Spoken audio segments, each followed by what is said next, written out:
জান্নাত এমন এক স্থান যার সৌন্দর্য অকল্পনীয়।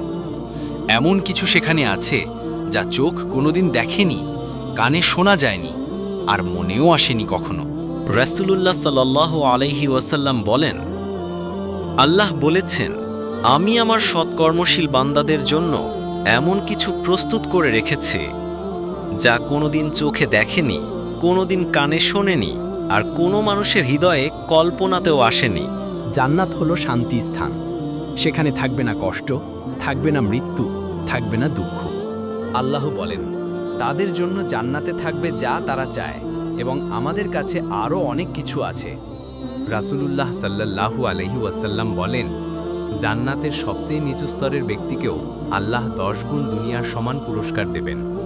সে যা চাইবে তাই পাবে। আর যদি কেউ ভালো চরিত্রের অধিকারী হয়, তোমাদের মধ্যে যার চরিত্র সবচেয়ে উত্তম, সে জান্নাতে আমার সবচেয়ে কাছে থাকবে। ভাই ও বোনেরা, চলুন এমন কাজ করি যেন আল্লাহ আমাদের জান্নাতবাসী করেন। নামাজ, সাদকা, ভালো আচরণ, পিতামাতার খেদমত, এগুলোর মাধ্যমে আমরা জান্নাতের যোগ্যতা অর্জন করতে পারি ইনশাআল্লাহ। আরও ইসলামিক ভিডিও পেতে আমাদের এই চ্যানেলটি সাবস্ক্রাইব করতে ভুলবেন না।